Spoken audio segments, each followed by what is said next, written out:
Hi, this is Chico Resch.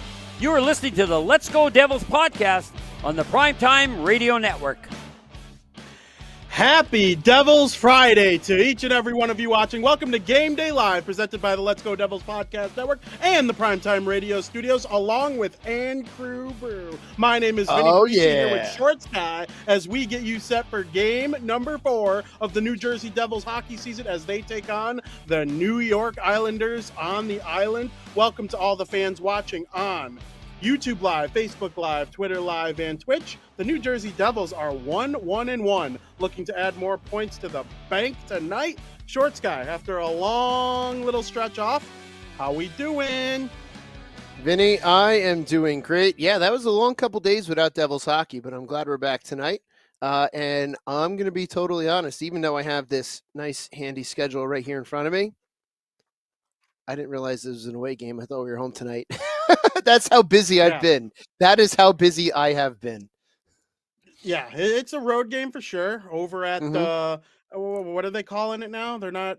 I don't even know. They're not UBS. What they're calling it now? UBS Arena. Like it's UBS Arena. You know, they're no longer at the Mausoleum. The Mausoleum was a lot of fun to go to, though. I will say that. Not only did I see Devils play the Islanders at the Mausoleum, I saw Rammstein play at the Mausoleum. That was fantastic. Ah, that's cool. That is really cool. Yeah. That is cool. I'm sure that was awesome. I've never been to an Islanders home game. Last year, I knocked out the Rangers and the Devils for home games, and obviously the Islanders were the road team in the game. So I saw all 3 New York teams locally, which was pretty cool. In one weekend. Yeah, it was really, really cool. But, you know, hopefully tonight the Devils find a different result than the game I was at last year on December 9th when the Islanders beat them. You might remember that was the game where Jack Hughes had the longest shift in NHL history. The 6-minute shift. That just shows the heart of that. That shows that kid has so much heart, and we're seeing that even more this year. Like, we saw it really coming out last year, but I think this year solidifying the heart that he has for this team. And it's so great to see. Absolutely. And, you know, he when the last time he played, he left the game as the NHL's leading scorer. Obviously, when you have a couple days in a row here where you're not playing and everybody's so bunched up at the top of the league standings, I think Alex DeBrincat and Elias Peterson are currently tied for the league lead with 8 points or 9 points, something like that. And then Evgeny Malkin is right there with 7. Jack Hughes is sitting there at 6. I know that Connor McDusty is certainly going to end up probably taking this thing, and I don't think the Oilers' early season struggles are necessarily going to last for very long, at least in terms of McDavid not putting up 2, 3, 4 points a night. But Jack Hughes, he's going to want to be in that mix and be in the Hart Trophy conversation. The Devils need to start winning. What are you expecting to see from good old number 86 tonight against the Islanders? Likes playing the Islanders too. Yeah, no, I'm expecting to see him come out and play like Jack likes to play. Play with speed, play with heart, and to do everything he can to get a Devils victory. And that's what I'm hoping for with for a Devils victory and Jack to score. I don't care how many goals I don't care how many assists, because on my fantasy team, I just need him to perform, and I also need our New Jersey Devils to perform as well. Absolutely. It's a little scary, you know, with the way the Devils have started so far this season, because there's a lot of expectations. They started 7-0-0 in preseason. And, you know, the preseason ultimately means nothing, but they played well. And the depth of the roster played well against teams like New York Rangers and New York Islanders ace players. I mean, there was a game where Panarin, Zibanejad, Fox, Shesterkin, they were all in there. And the Devils' best player in the game was Dawson Mercer, and they won the game handedly. And so, you know, and after a season like last year where they had the 3rd most points in the entire NHL, there's going to be expectations. It's a young team. There's no more Graves. There's no more Severson. You know, I just want to see them play well and get off to a good start in this Islanders game. They were outstanding on the road last year. Outstanding on the road. This is their first road game of the season. What are you kind of expecting to see? Is there anybody in particular you're looking to step up? Besides no one in particular. Just I want to see the whole team step up, because we've had slow starts, and I think all of our games we've had slow starts, and we have to stop at the slow start. You have to, from the drop of the puck in the first period to the very end of the game, you got to be going all out. So I want to see that. I want to stop seeing these slow starts.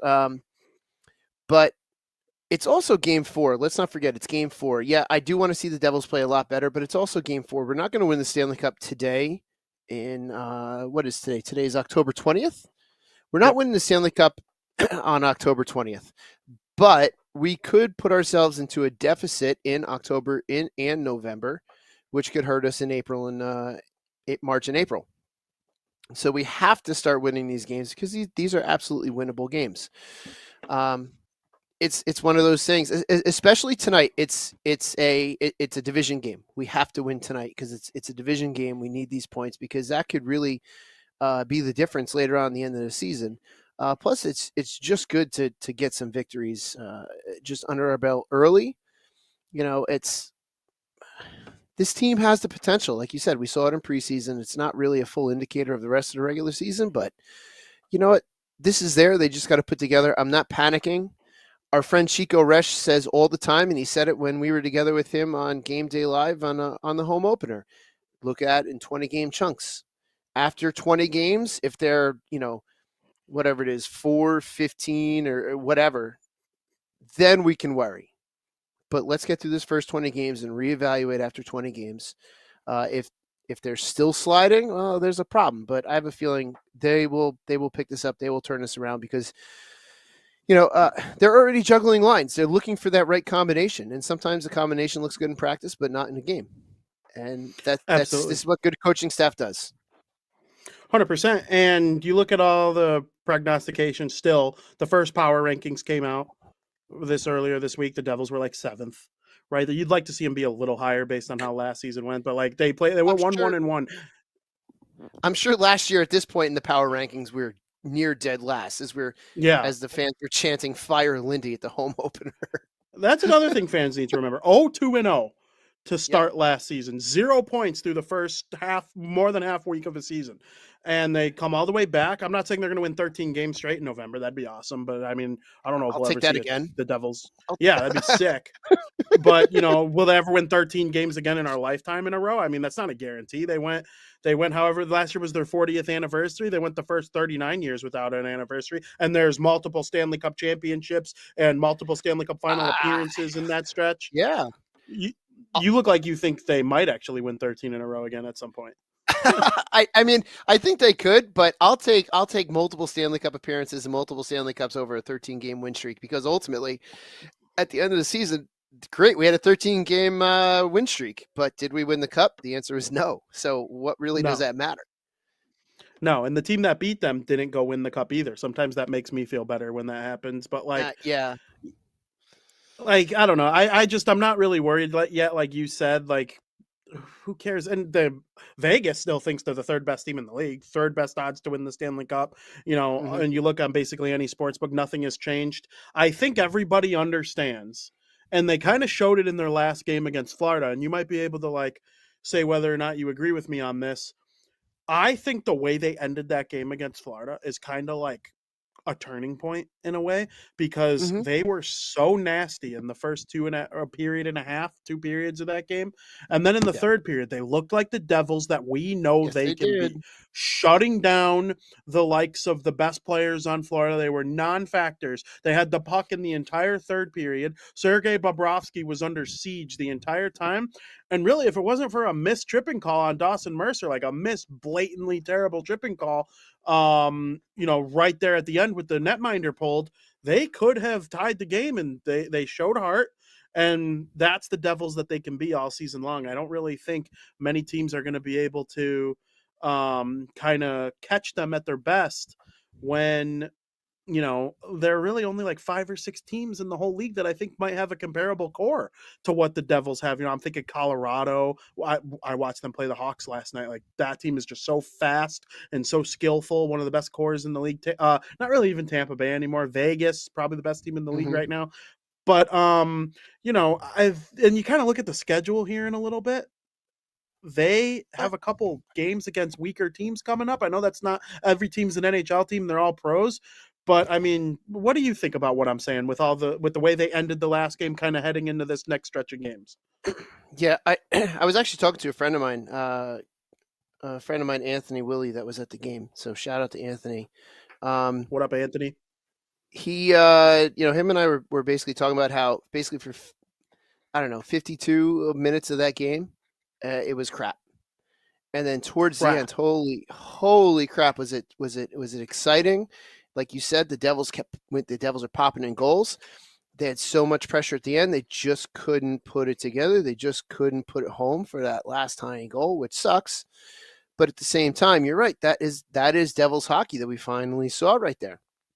So with all hope, they do exactly what you're saying, and they pick up from where they left off in the end of that game, and they start today from the drop of the first puck through the full 60 minutes, and they play that same type of game. Because I think last year that was one of our best bets. Was we were so fast, we swarmed the net, the teams couldn't keep up with us. But let's not forget, teams know what to expect with this Devils team right now. That's another adjustment for this young core. Last year, they were able to surprise teams. This year, everyone is gunning for us. So this is a new position that we got to get used to, and they have to react to. This is still a learning experience for this team that they have to deal with.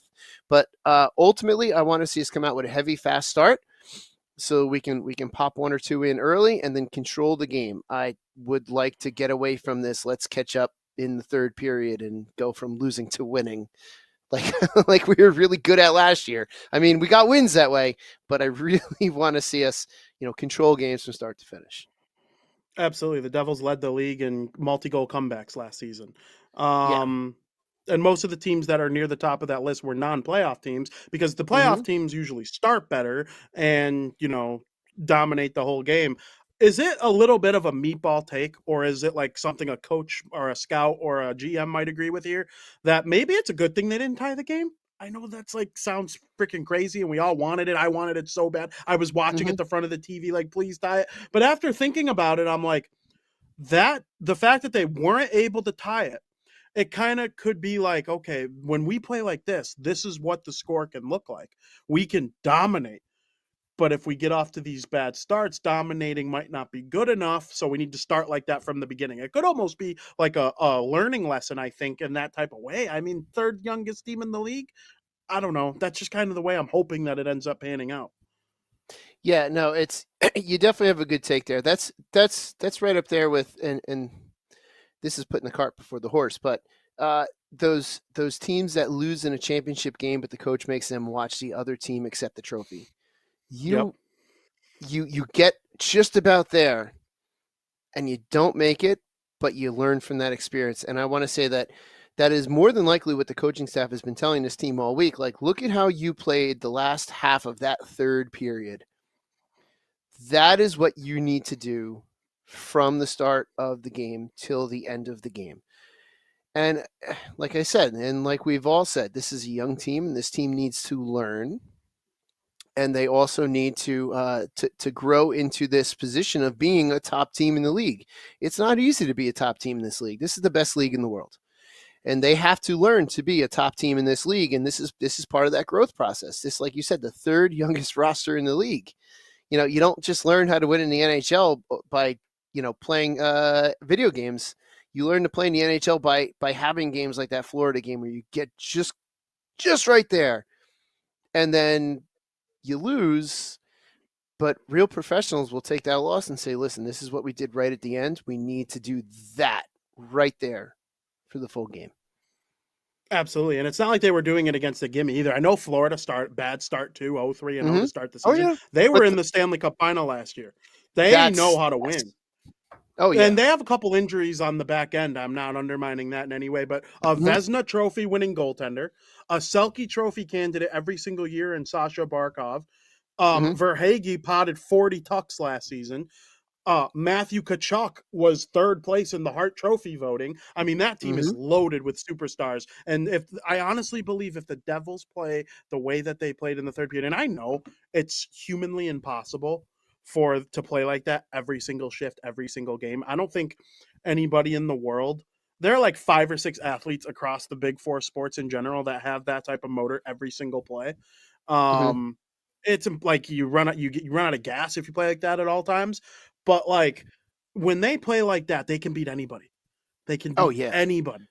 I don't care who we're talking. They could keep up with Colorado, and Colorado's their next super elite opponent. I think it's like November 10th or something like that. And I don't, it might not even be November 10th. It's a little before. No, they play Colorado soon. Colorado is, let's see, Washington, Buffalo. I got the schedule right here. Colorado, no, not really. From what I'm looking for, real Is it a quick, little Montreal, ways Washington, away? Buffalo. Colorado, we don't see. Oh wait, this is where I'm an idiot. I'm looking down instead of across. Yes, no, I'm sorry. Colorado is yeah. Stupid schedule goes October, November, December, January. Whatever. Yeah. I'm an idiot. Yeah. So we do a really wild West Coast swing: Minnesota, St. Louis, Chicago, and then Colorado, November 7th. So yeah, 7th, that'll be okay. that'll be a good test. But even on that swing, like Minnesota's not a terrible team either. No. They should be able No, to play with Chicago's food. they yeah, right. We're going to see Minnesota again at the end of October. We have Buffalo coming up at the end of October. So it's not like we have a pushover schedule. Yeah, Montreal, Washington, but I'd like to see them beat the Islanders Colorado's tonight and going then to do Washington, Montreal with yes. ease. Oh, absolutely. So would I. And it's these are the things that this young team is going to have to do to really test themselves and to push forward. But again, if you want to win, these are the trials and tribulations you go through. The Stanley Cup is the hardest trophy in pro sports to win. It's a 16-win grind after grinding out 82 regular season games. It's so hard to win. It's so hard to win. And that's why the glory is seeing your name, especially your family name, forever etched in that cup. It's just one of those things. But these are little things you got to do now. And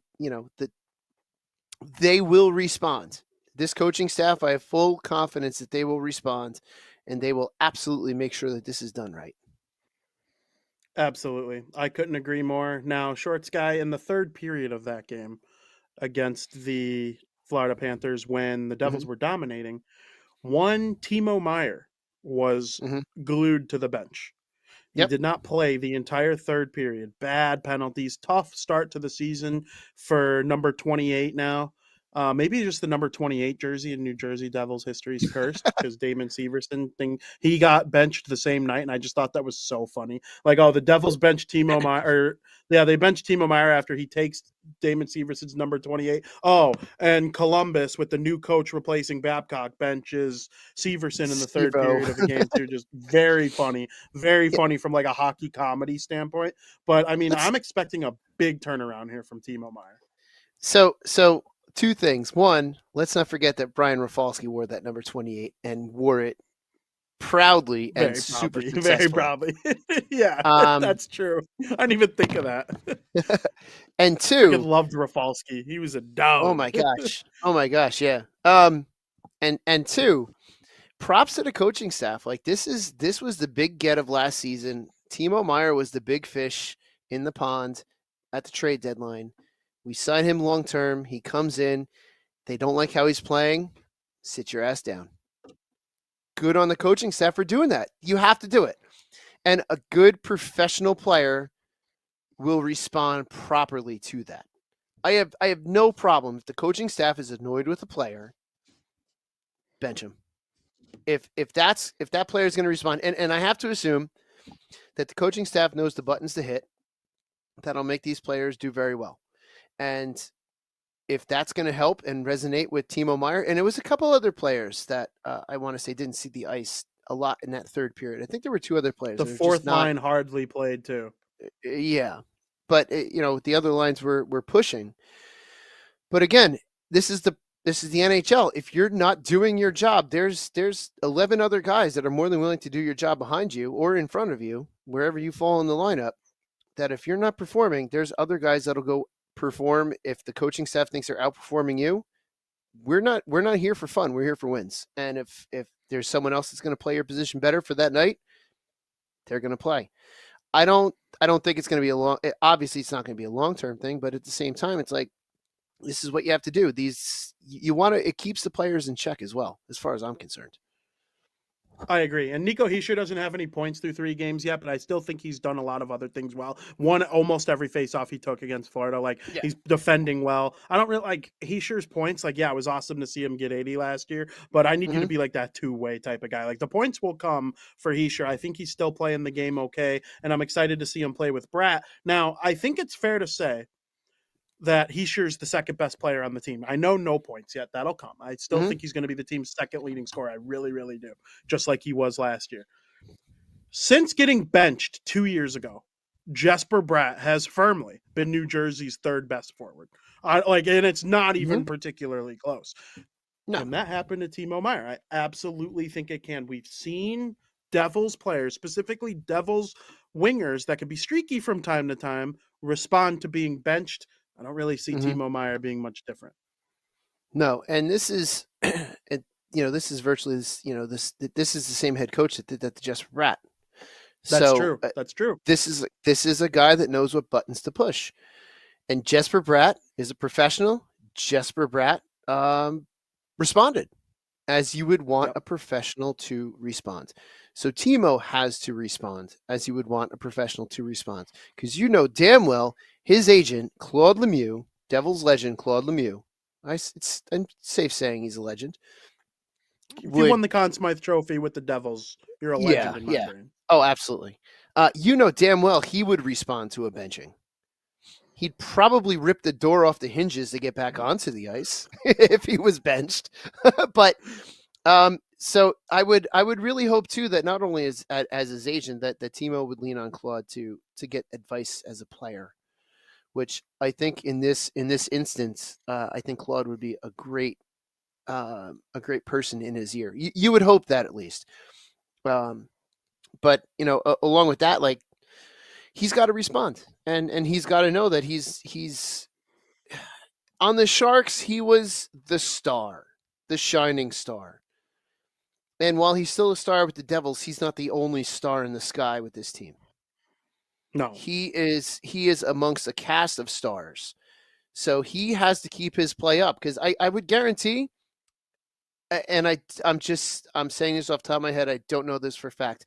My guess is he would have rarely been benched in San Jose, because who else are they going to put up? Yeah. Here he has the opportunity, if he's not playing well, to get benched, and that also may be a learning experience for him, because he was the guy. Now he's a part of the collective of guys, and that's just what you have to expect as part of a collective of guys. You're no longer the only one. Absolutely. Now, I'm excited to see Meier play with Jack Hughes. Just Jack Hughes is a guy that could play with time and space, and find Timo Meier in places where he might be able to get his confidence back a little bit. Jesper Bratt playing with Nico Hischier, I think both Hischier and Bratt can drive a line. So I just think the chemistry that they have together will work, as long as they have a spider monkey type player on their line, like a Dawson Mercer, who we're going to see tonight. I think that type of player is perfect for them, and I just like it better with Meier. I thought when Meier first was acquired by the Devils, I was like, I've seen them play together before. I watch every World Championship game. I don't miss a World Championship game. I watched every play that Meier and Hischier made together, and they were awesome. It's weaker competition than the NHL. I don't like it. Just hasn't clicked with those two in the NHL. And I really think Jack Hughes for Timo Meier can be a really, really good thing for his confidence. And he sure could play with Bratt. That Meier Jack Hughes line will more have the puck, I think, more often. He's not Jack Hughes in terms of creativity. He's great. He's the second best player on the team. He does everything well. But Jack Hughes just does that one thing at like a tick above everybody else, and that's create offense. And I'm excited to see them play together. Yeah, well, the other thing that Jack does too is Jack's a magnet for other players. Everyone wants to focus on Jack. And if you have a player like Timo out on the ice with Jack, now it's all right. So who do we follow defensively? And if they're still going to lean towards Jack, that's going to leave Timo a little bit more wide open, or they're going to focus on Timo, and Jack's going to be a little bit more wide open, because Timo's style of play, he'll go crash into the boards with you, and win the puck and throw it out to the front of the net, and that's where Jack can be. So it's almost a 1-2 punch putting those two out there, because it's like, who do you focus on?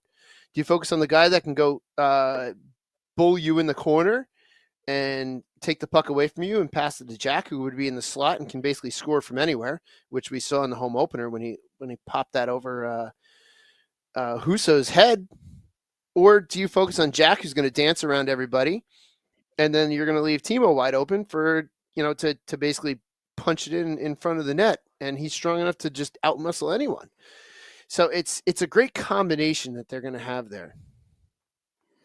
I agree. And somebody said in the chat, Hughes lacks D. I don't really agree with that at all anymore. I think when he first came in the league, when he first was came, kind of a liability. But that's just, you got to like adjust. Like, Hughes led the team in takeaways, I'm pretty sure, last year, and he's probably up near the top, if not leading again. Like, he literally reminds me of Pavel Datsyuk with a lot of the ways that he like turns takeaways into offensive chances on the other side of the net.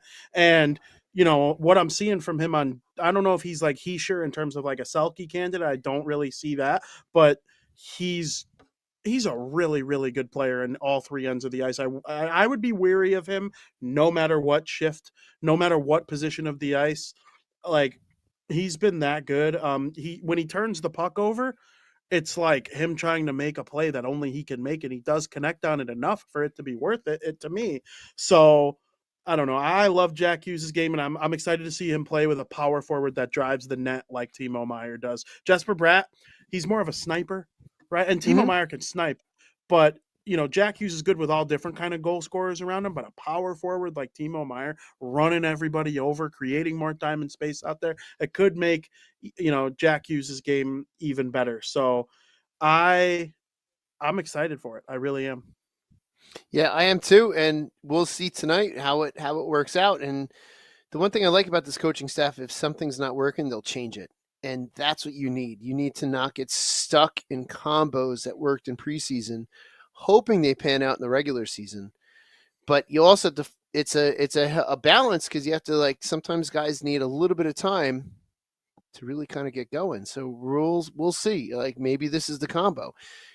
I'm sure they run infinite combos in practice. I know everyone looks for the Amanda Stein pad that she writes all the line combos, but I'm sure they go through everything. These guys are thorough. They know who works with who, and sometimes you just got to look at who clicks in the locker room off the ice too. There's so much to it. It's not just, let me place this guy with this guy. It's not fantasy hockey. It's so nuanced at times. You just kind of have to know. Absolutely. Now I'm looking at Corsi 4. Jack Hughes is 56%, meaning, and if you're over 50, that means you're like positive. It's like a positive number to have. Okay. If you're under 50, like if you're over 50, that means your team, when you're on the ice, puts the puck on net more than the other team.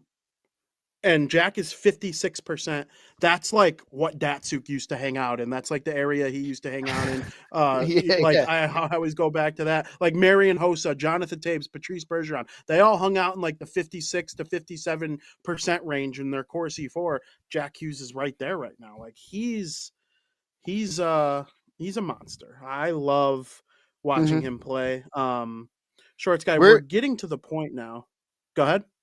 I was just going to say, just to wrap up what you just said, we're so lucky as a fan base to be able to watch Jack for as long as we're going to watch Jack. And I'm fingers crossed right here that he's a career Devil and his 86 is going up in the rafters with 30, 4, 27, 3, 13. It's going to be 86 and 13 that I think we're going to add up there as well. So I would love for if he's a career Devil, hopefully. Yeah, I think he will be, because don't forget 46. What does he turn into? Having your brother on your team, I don't like. Why would Jack leave? 43. Yeah, 43. Like that's a player who we'll start seeing him produce offense at a high level too, I think. And he's still learning. Yeah. He looks awesome when he's like dangling around and stuff. So I don't know, man. I'm excited about this team. So we're getting to the point where I'm looking at the YouTube chat and people need to start throwing in their predictions. Prediction Predictions. time. Throw your predictions for tonight's game in there right now. Shorts guy, let's see if you can influence people a little bit. What is your prediction for tonight's right. game? You should not listen to whatever Shorts guy says. I'm just kidding about the Excellent. influence. Don't do what Shorts guy does as far as predictions, because I believe I am Owen. I'm not 0-3 because I did predict. I predicted something right in the first couple games. Let's just throw this out there. I'm going to go Sam Wu prediction just because I don't like the Islanders. 17-0 Devils. Nice. Nice. Very good choice. It's total Sam Wu prediction. Yeah. 17-0 Devils. All right, nice. Can you imagine if that actually happened? So Sam Wu sent me a text. I love it. Sent us a text. I saw it. 5-3 Devils. Yeah, look at that. So, I'm doing a Sam Wu prediction. He's doing like what a normal Shorts guy prediction would be. yeah, like a high scoring Devils, but we're gonna give up a couple goals type of deal. Yeah, That's pretty pretty much. funny. Yeah. Yeah. So I'm looking in the chat. We have Steve Engel says 4-2. 4-2 Devils. I Morgan can't says say that. 5-1 Devils. I'm live air, Sam. John Summer says 3-2 Devils. JP has a 4-3 Devils win. If more people upload their predictions in the chat, I will read them. Sam Wu says something you can't say on live air to Shorts guy in response to him making fun of him, saying 17-0 Devils. So I'm going to respond by saying I think the Devils are going to win this game 20-2. No, I'm kidding. I think the Devils are going to win this game by a final score. Wait a minute. Yeah, no, I misread something that was in the chat. I think the Devils are going to win this game 4-1. Okay. 4-1 Devils. I saw somebody in the chat put Sorokin hurt, and I was like, that's going to strongly change my opinion. But then they were saying that in response to you saying 17-0, I think. Like, I honestly think the score wouldn't be 17-0 if the Islanders played without a goalie. Maybe. Yeah, maybe they'd get like. Yeah, exactly. I'm going to do a realistic score instead of 17-0 because that's obviously not going to happen. I'm going to go. If it does. I will be pissed, but I know I've watched plenty of hockey, and I've never even given up. Well, have I given up 17 goals once? There was one game where we played really drunk, and I think I might have let up double digits, but I blame the alcohol. 17. That's like lacrosse style. But this scoring. It was inline. So inline scoring is generally a little bit higher than ice. Anyway, I'm going to say 3-1 Devils. My realistic score. 3-1 Devils. The unrealistic score is 17-0. The realistic score is 3-1 Devils. Sam has some kind words for you for splitting I know. your prediction. Yeah, I know. Sam's been annoyed with me since I replied to one of his comments earlier today. Very funny. Sam says he'll eat your shirt if the Devils win 17-0. So. Okay. Oleg says 5-0 Devils. Dubs says 5-2 Devils. Jack Hughes hat trick. Supernova makes a good point. We had Sorokin's number in the preseason. That's a good point. They did certainly have Sorokin's number. For some reason, the Devils have shown the ability to be really good against Sorokin, Vasilevsky, and Shesterkin. And those are the three best goalies in the NHL, in my opinion. I will take that. They really played against well. They beat Shesterkin in a postseason series and played them well in the regular season. We've seen them play well against Shesterkin. And then, of course, Vasilevsky. I don't know how the Devils have been so good against Vasilevsky because most of Vasilevsky's prime, like his true prime, when I called him Daddy Vasilevsky, the Devils stunk. So I don't know how they did that. And then the last prediction from the YouTube chat that I am going to read today. Actually, I'll say there's a couple. Joseph says 3-2 Devils, but the one I'm going to roll off the show with from Chris, 69-0 Devils. That lines up with I saw that. Nice. Very nice prediction there, Mr. Chris. Put that in the chat every single show, please. Shorts guy, is there anything else you want to wrap the show up with here before we head on out of here and watch the Devils take on the Islanders? 6:30 Central. I'm Central. Don't listen to me. 7:30 Eastern. 7:30 Eastern for all you New Jerseyans watching the Islanders over there. Like there's like two teams in the league that have these off-hour starts, and the Islanders are one of them. Yeah, isn't that No, odd? Every time. it's just it's odd. It's just so odd. No, the only thing is I want to see a complete game from this Devils team tonight, from the drop of the puck to the final whistle, a complete game. I'm assuming we're going to see Vitek in, and just in case he's not in, I have Akira Schmidt in my fantasy lineup. But I want to see a complete Devils victory tonight from start to finish. I don't care who scores. I don't care who scores. Nope. Exactly. I don't care who scores. I prefer Jack to score. I prefer Jack to Foley or Mercer to score because they're on my fantasy team. However, a full team victory, just a complete victory, and I'll take it. Absolutely. I'd like to see Heischer and Meyer get on the board too, just for Devils.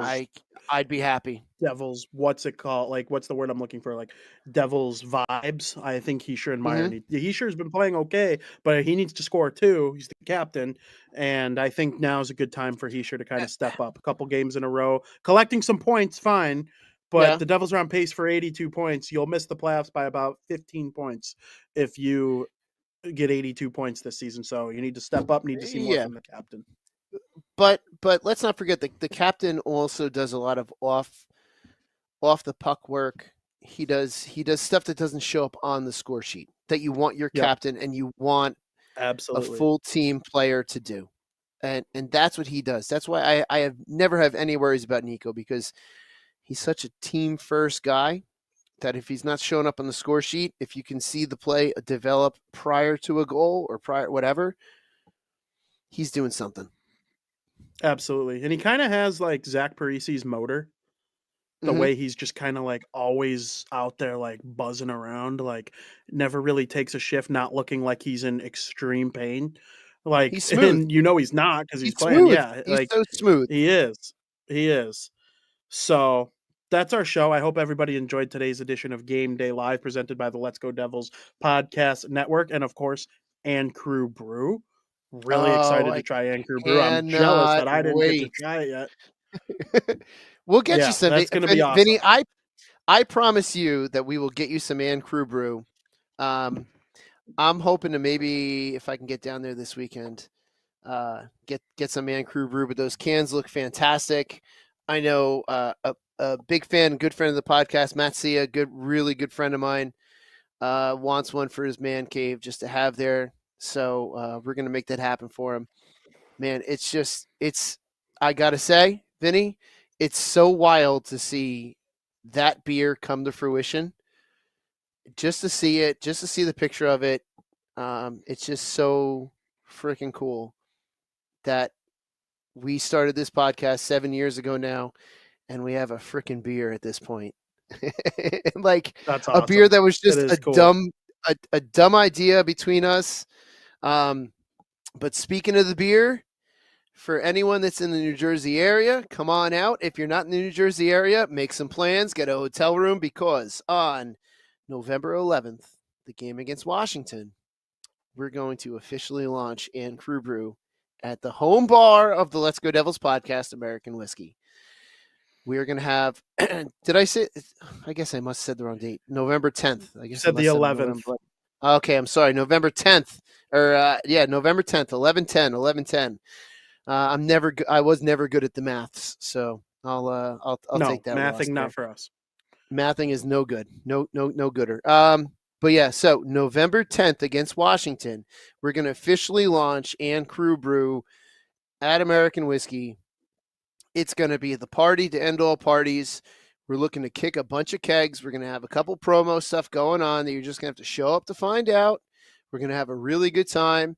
We're looking to have a party there, and if the party goes into just turn it into a watch party at American Whiskey as we drink some And Crew Brew all night long, I have no issues. No absolute issues. So, again, November 10th against the Washington Capitals. Come on out when we officially launch And Crew Brew at American Whiskey, the home of the Let's Go Devils podcast. Absolutely, and make sure you tune in after the game tonight, where Scotty of SiriusXM Liquid Metal will take you through. You just watched when the New Jersey Devils take on the New York Islanders in New York. and it's going to be a good game. I think we're going to have a lot of fun watching this one. So for Shorts Guy, I'm Vinnie Parise. I hope everybody enjoyed themselves. And as the great Sam Wu always says, every single show, no matter what, let's go Devils.